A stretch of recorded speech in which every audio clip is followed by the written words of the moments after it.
에이전트가 다양한 것들을 하게 될 것 같은데 그 다양한 의도들을 하나의 회사가 다 만들어낸다는 거는 저는 불가능할 것 같거든요. 애플이나 구글 같은 회사가 완전 시작점이 되는 그 에이전트는 차지할 수 있을 것 같은데 그러면은 그 에이전트 안에서 킬러 앱이 되는 다른 에이전트가 있을 수 있겠고 마지막 승자가 누가 될지는 미지수인 것 같고 지금 이렇게 기술이 발전해가고 있는 상황에서 우리가 기대하고 있는 AI 에이전트의 그 모습 있잖아요. 그 모습을 100으로 놓고 보면 현재는 어느 정도라고 생각하세요? 한 몇 % 정도? 한 3%인 것 같은데. 아 진짜요? 아직도 한참 멀었다. 네. 기술적으로도 기능적으로도 저는 이 정도 됐으면 그래도 꽤 많이 왔다고 생각해요. 이제 막 시작인 것 같아요, 솔직히. 생각해보면은 챗GPT 나온 지 이제 2년 됐고 그 API 풀려가지고 생성형 AI를 이용한 혁신이 시작된 게 이제 1년 반 됐고 챗GPT 많이 쓴다고 하지만 여전히 주간 사용자가 10억 명은 안 되는 걸로 알고 있고 AI라는 것이 정말로 이게 사람들의 삶을 바꾸고 있으려면은 못해도 인구의 한 30-40%는 쓰고 있어야 될 것 같고 근데 그렇지 않은 것도 하나가 있고요. 다른 하나는 기술적으로 오원 같은 것들이 나온다고 해서 사람들이 갑자기 막 잘 활용하는 법을 터득한 다음에 잘 쓰는 것도 아니고 사실 아직도 모델은 거짓말을 하고 아직도 모델은 좋은 문서를 선별을 완벽하게 못 해내는 그런 면이 있어서 기술적으로도 개선이 돼야 되는데 심지어 아직 AI 서비스들 중에서는 제대로 돈을 버는 회사도 없어요. 오픈 AI도 다음 모델 만드는데 막 뭐 몇 조 원 필요하다 그러는데 벌어서 하냐 그럼 그게 아니라 투자 받아서 하는 거잖아요. 지금 세계에서 제일 잘 나가는 AI 기업도 비즈니스 모델을 찾지 못했고 아직은 갈 길이 멀고 그런 것 같습니다.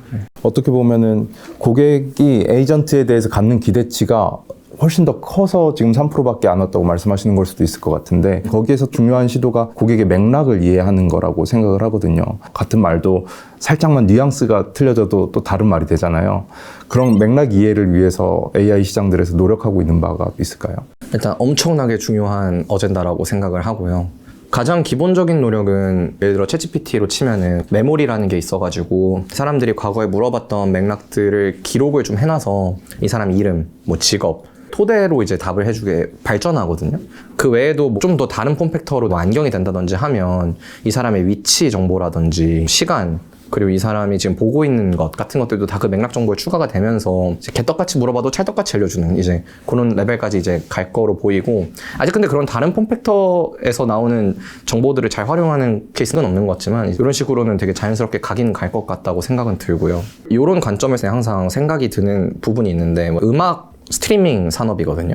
음악 스트리밍 산업이 2000년대에 시작이 됐는데 가장 중요하게 생각했던 게 끊기지 않는 거였대요. 너무 놀랍죠. 미국이나 유럽 같은 나라들에서는 인터넷이 보통 안 좋으니까 엄청 끊겼나 봐요. 그렇게 2000년대를 기술적으로 안 끊기는 음악 재생에 집중을 하고 나니까 2010년대에 뭐가 중요해졌냐, 음악 추천이거든요. 이게 그 맥락을 담아가지고 개인화를 하는 거예요. 안 끊기는 음악이 당연해지고 나니까 그 다음에 자연스럽게 기대한 게 뭐냐면은 내 취향에 맞게끔 음악을 추천해주는 걸 원했고 그 결과 스포티파이 같은 회사들이 나타날 수 있었던 거거든요. 저는 AI도 똑같은 것 같아요. 지금은 끊기지 않는 음악에 해당하는 게 뭐냐면은 거짓말 안 하기인 것 같아요. 그리고 오류 덜 뱉기. 지금 막 오류도 꽤 높고 막 물어보면 가끔 거짓말하고 믿을 수 없고 이게 이제 끊기는 음악에 대응된다고 생각하거든요. 근데 이게 점점 없어지겠죠. 그래서 특정 수준 이하로 없어지면은 사람들은 되게 자연스럽게 그 다음에는 찰떡같이 알아듣는 그런 것들을 원할 텐데 그때는 이제 맥락 정보가 되게 중요할 테니까 그 맥락 정보들이 잘 반영돼서 답이 나오는 마치 음악으로 치면은 이제 취향이 반영돼서 추천이 나오는 그 레벨로 넘어갈 거라고 생각을 하고 그래서 굉장히 중요한 어젠다라고 생각합니다. 맥락 데이터가 중요한 건 알겠고 앞으로는 발전할 건데 그런 맥락 데이터를 확보하지 못한 허들들이 혹시 있을까요? 기술적인 허들은 엄청 있는 것 같진 않거든요. 생각을 해보면은 거대 언어 모델이 이렇게 핫해지기 직전까지 지구에서 가장 핫한 AI 기술은 레커멘데이션이었거든요. 모든 AI 기술은 다 추천으로 갔어요. 추천이 뭐냐면은 그 맥락 정보 담아가지고 개인화해서 그 결과물 주는 거거든요. 사실 맥락을 이해하고 결과를 개인화하는 기술은 엄청나게 고도화가 되어 있다고 저는 생각을 해요. 유튜브, 뭐 인스타그램 개인화가 엄청 잘 돼 있잖아요. 근데 이제 그럼 이게 지금 AI에 왜 다이렉트리 쓰이지 않느냐, 현재 AI 검색이나 AI 에이전트 서비스 같은 거에 잘 이게 안 붙냐 하면은 개인화를 통해 체감될 만큼의 변화를 만들어내기에는 사람들이 아직은 AI한테 그렇게까지 자기의 마음과 시간을 주지 않은 것 같습니다. 근데 요거는 저는 시간이 지나면 될 것 같아가지고 그럼 그땐 자연스럽게는 과거에 핫했던 개인화 기술 같은 것들이 잘 붙어서 정말 나를 잘 아는 그런 AI가 탄생을 하게 될 거라고 생각이 들고, 그 외에는 그래도 맥락 정보를 모으는 데 있어서의 한계는 있죠. AI한테 기대를 하는 부분들이 지금 내가 어디에 있는지, 뭘 보고 있는지, 뭘 듣고 있는지 같은 것들을 되게 잘 알고 그거에 대해서 잘 처리해 주는 걸 원하지만 지금은 그런 데이터들이 막 저희를 따라다니면서 수집되거나 그런 것들은 없으니까 이런 내 맥락 정보를 더 잘 전달할 수 있는 폼팩터 같은 것들이 나오는 것은 AI가 더 발전하는 데는 도움이 될 것 같고요. 그런 폼팩터가 AI가 발전하는 데는 도움이 되는데 사람한테 도움이 되는 폼팩터가 나와야 그걸 쓰는 거잖아요. 그래서 그건 또 다른 그 문제를 또 풀어야 되는 건 것 같아요. 프롬프팅 관련해서 여쭤보고 싶었던 게 있었는데 자세히 적을수록 되게 더 정확하게 얘가 판단하고 얘기를 해주잖아요. 근데 가끔 생각을 해보면 이게 코딩할 때 그 코드가 자연어로 바뀌었다 뿐이지 사실상 서술 방법도 비슷한 것 같고, 어떻게 보면 구글의 고급 검색 쓰면 나오는 것들을 오히려 자연어로 더 풀어서 써야 되는 것 같은데, 저는 경험 측면에서 이게 좀 허들이었거든요. 질문을 하고 싶어도 되게 자세하게 질문을 하지 않으면 얘는 자세한 답변을 내놓지 않을 거야 라는 생각이 들었는데, 미래에도 이렇게 자세하게 프롬프팅을 적어야 할까요? 그게 이제 자세하게 프롬프트를 적어야 되는 이유가 맥락의 부재 때문인 거거든요. 아까 얘기했던 맥락 정보가 올라오면 올라올수록 사람들이 더 덜 정교하게 질문을 해도 더 잘 답변을 하는 식으로 발달은 이제 할 것 같아요. 근데 그럼에도 불구하고 이 프롬프트 창에다가 입력하는 내용들이 기존 검색 엔진보다는 좀 더 상세하고 풍부할 가능성이 높다. 두 가지 이유인 것 같은데, 하나는 LLM이 있기 전에도 구글 검색에 사람들이 질문하는 내용이 점점 더 문장형으로 바뀌어왔어요. 옛날에는 키워드로 검색했으면은 키워드의 조합으로 검색하다가 문장으로 검색하는 식으로 점점 그런 트래픽이 올라갔어요. 시대적 흐름이 하나가 있는 건 것 같고, 아무리 맥락 정보가 많아도 AI한테 더 자세하게 설명할수록 더 답변을 잘해주긴 할 거거든요. 그래서 이제 내가 더 좋은 결과를 얻고 싶은 그런 인텐트가 있을 거기 때문에 상세하게 적을 게 있을 건 거고 해서 무조건 저는 기존 검색보다는 더 상세하게 적는 것은 이제 디폴트일 것 같다. 하지만 그게 막 지금처럼 엄청 상세하게 적어야만 좋은 답변을 얻을 수 있냐 그러면 그것은 완화될 것이다. 네, 그렇게 생각합니다. 애플, 지금 오픈 AI, 구글, 여기가 저희가 제일 많이 기대하고 있는 회사들이잖아요. 그들이 AI 에이전트를 구현해 나가기 위해서 근미래에 어떤 작업들을 할 것 같은지 좀 이렇게 예상해 주시면 안 될까요? 일단은 이용자들을 끌어모아서 이게 AI 에이전트야 라는 걸 맛보게 하기 위해서 어떤 작업들을 하게 될까요? 이미 그런 작업들은 좀 시작이 된 것 같은데요. 결국은 내가 인하우스에서 모든 걸 만들겠어 접근법이 아니고 여러 개발자들과 함께 생태계를 만들겠어 전략이 보통은 맞았기도 했고 그렇게 가는 것 같아요. 그래서 애플 인텔리전스 같은 경우만 해도 애플 인텔리전스하고 끝 이게 아니라 우리 앱은 이럴 때 쓰는 거야. 이런 의도가 들어오면은 우리 앱을 켜주고 이걸 실행해줘 같은 것들을 애플 인텔리전스한테 알릴 수 있도록 SDK 같은 것들이 나온단 말이에요. 애플이든 구글이든 저는 이렇게 좀 해결을 하려고 노력을 할 것 같고요. 오픈 AI는 지금 OS를 들고 있거나 하지는 않으니까 애플이나 구글 같은 회사들이 안 쓸 수가 없게끔 하기 위해서 정말 높은 수준의 지능을 가지고 엄청나게 빠르고 싼 그런 모델을 무조건 만들어내야지만 이들과의 뭐 경쟁우위 같은 게 있을 것 같고 그렇습니다. 그 모델을 만드는 회사는 정말 모델을 엄청나게 똑똑한 걸 가성비 좋은 걸 뽑아내지 않으면은 그 OS를 들고 있는 회사들이 유통력이 훨씬 세기 때문에 장기적으로 봤을 때는 경쟁 우위가 어떻게 유지될지 잘 모르겠어요. 저희 같은 스타트업은 모델을 만들어서 뭐 오픈 AI랑 싸우겠다 뭐 이렇게 갈 수도 있고 애플이나 구글 같이 이제 OS를 들고 있는 곳들이 꼭 우리 앱을 잘 켤 수 있도록 그 개발을 그렇게 하겠어라고 뭐 선택을 할 수가 있을 텐데 저희는 후자를 선택을 하는 건 거고 좀 의미 있는 행동 변화 같은 게 관찰될 때 그걸 이제 기민하게 따라가서 그 뚫어내고 하는 것들이 이제 저희처럼 몸집 가볍고 빠른 애들이 이제 해야 되는 전략인 것 같고. 근데 말씀해 주시는 걸 듣고 나서 보니까 아이폰 처음에 샀을 때 게임 사실 온라인도 아니었잖아요. 그냥 오프라인 게임 하다가 음악 듣다가 그 다음에는 이걸로 뭐 영상도 볼 수 있고 이걸로 뭐 호출을 할 수 있고 더 좋은 카메라로 이걸 할 수 있습니다. 그런 식으로 에이전트도 뭔가 적응의 시간이 필요하다는 거죠. 소비자한테 적응시키고 소비자가 그걸 따라가고 그 좀 기간이 시계 오래 걸릴 수 있다는 거죠. 네, 올해라는 그 단어가 얼마를 의미하냐는 다르겠지만 예를 들어 내년 안에 이 게임이 끝나냐 그러면 그렇지는 않을 거다라는 거죠. 하지만 모바일처럼 뭐 10년이 넘게 걸리지는 또 않는다. 지금 속도로 봤을 때는 그거보단 빠른 것 같긴 해요. 그럼 기업들은 되게 빨리 움직여야 되겠는데. 지금 보면은 고객도 움직이고 시장도 움직이고 비즈니스 모델도 움직이고 기술도 움직이고 막 이러고 있어가지고 완전 카오스인 것 같아요. 이런 환경에서 그러니까 제가 갖고 있는 자산을 가지고 움직여야 될 텐데 스타트업에 있어서는 속도도 자산이거든요. 그래서 이제 이게 자산인 것들은 빠르게 움직이면서 이거 적응해 가는 건 거고, 기존에 있던 큰 회사들은 이런 기민함은 없지만 예를 들어 뭐 SK텔레콤 같은 경우는 통신사니까 적어도 통화에 있어서는 우리가 최고다 이러면 이제 통화 녹음이라는 그 기능을 그것을 토대로 이제 ADAS를 뭐 만들어 가는 건 거고, 이런 플레이들이 막 일어날 거로 보이고 마지막 승자가 누가 될지는 미지수인 것 같고, 그래서 이 씬은 되게 재밌는 것 같습니다. 우리가 생각하는 AI 에이전트 그러면 그냥 내가 스마트폰 하나 쓰듯이 그냥 하나의 에이전트가 시켜서 이제 피라미드의 꼭대기에 있는 에이전트랑 걔만 만나면 돼. 이제 이런 느낌도 드는데, 또 아까 말씀해 주신 걸로 생각을 해보면 모바일 앱 쓰듯이 이거 하고 싶을 때는 얘랑 얘기하고 이거 하고 싶을 때는 얘랑 얘기하고, 뭐가 더 맞다고 생각해요? 에이전트가 이 스마트폰 안에 있는 앱으로 볼 거냐 아니면 스마트폰 그 자체냐 했을 때는 저는 스마트폰 자체에 훨씬 더 가까운 것 같거든요.